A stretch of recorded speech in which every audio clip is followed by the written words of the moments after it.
Kumusta po kayo? Bago po ang lahat, first things first.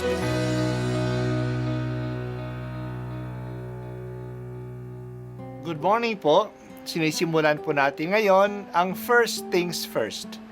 At dito po, tinatalakay natin sa unang bahagi ng umaga natin ay ang first readings na binabasa po sa banal na misa. Ito pong tinatalakay natin kasi madalas po kasi marami na tayong alam tungkol sa gospel readings. Pero konti po ang nagsasalita sa first readings. Pero ang first readings, bahagi din po yan ng Biblia, ng banal na kasulatan. Kaya susubaybayan po natin ang mga first readings, basahin po natin at kuminsan kailangan ng basahin ng 2 o 3 beses bago maintindihan kasi hindi po tayo familiar sa mga istorya at sa mga kaisipan na tinatalakay dito. Ang pagbasa mula sa mga gawa ng mga apostol.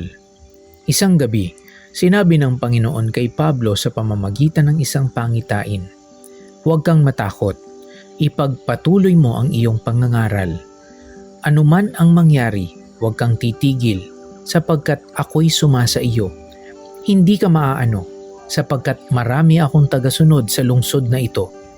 Tumigil siya roon sa loob ng 1 taon at 6 na buwan at nagturo ng salita ng Diyos.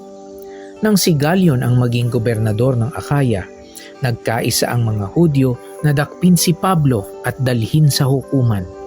Hinihikayat nito ang mga tao na sumamba sa Diyos sa isang paraang labag sa batas, wika nila.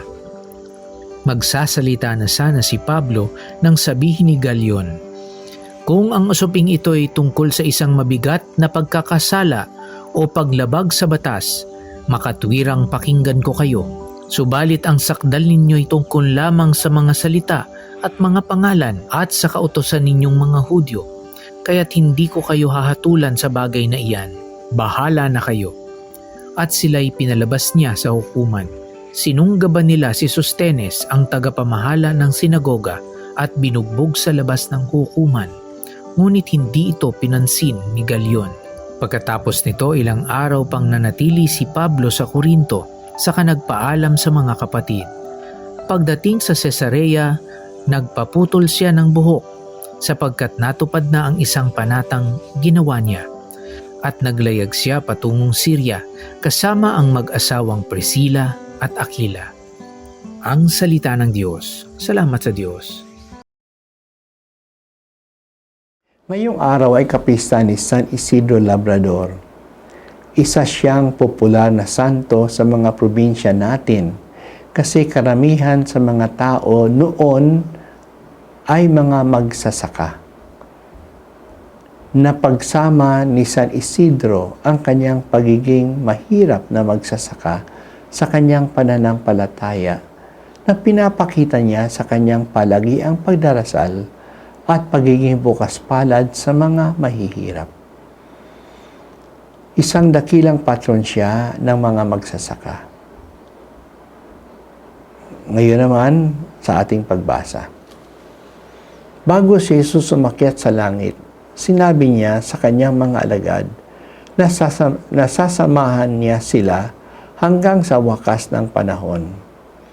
Kahit na siya ay aakyat na sa langit, hindi naman niya iiwanan ang mga alagad. Nandyan pa rin siya. Nandyan pa rin ang kanyang presensya at sumusubaybay siya sa kanila. Naranasan ito ni Pablo. Hindi naging madali ang misyon ni Pablo sa Corinto.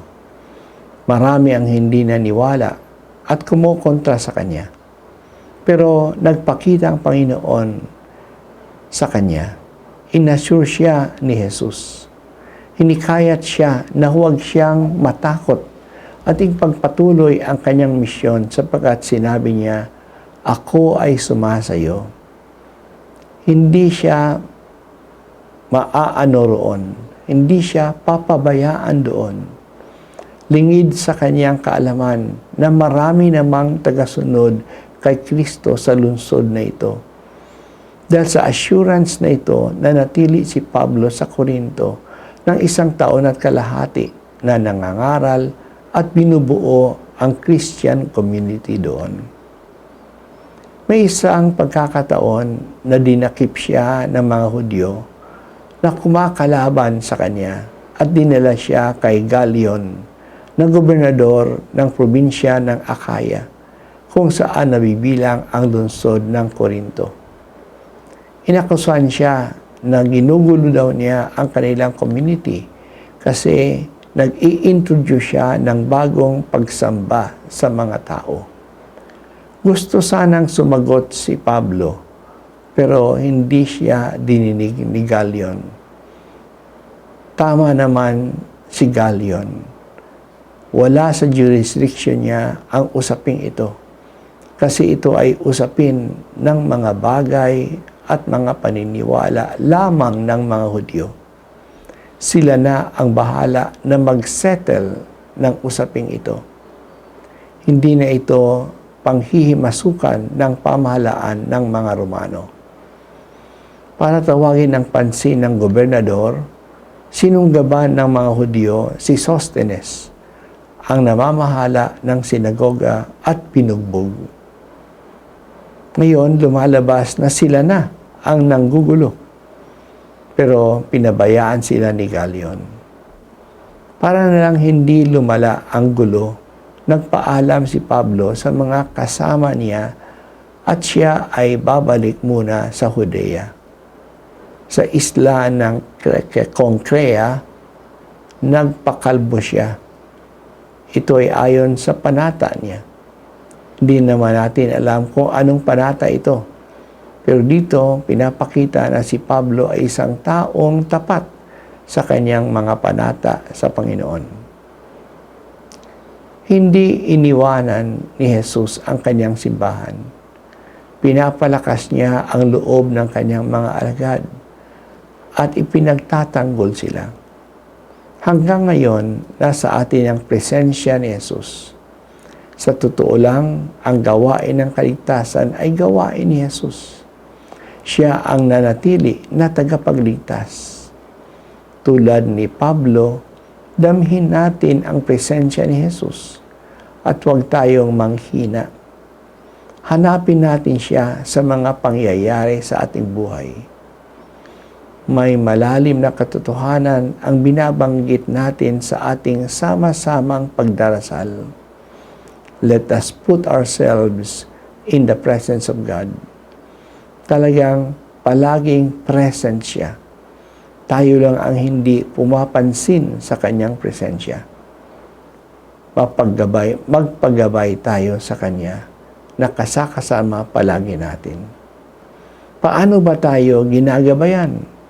Sa pamamagitan ng ating konsyensya. Doon nararamdaman natin na inuudyok tayong magpatuloy o tumigil sa ating gawain. Let us have a delicate and sensitive conscience. Palaging may sinasabi sa atin ng Diyos, hindi siya nagpapabaya sa atin. Bigyan po ninyo kami, Panginoon, ng pananampalataya na damhin ang iyong presensya sa aming buhay. Hindi mo kami pinababayaan. Salamat, Panginoon, sa pakikilakbay mo sa amin.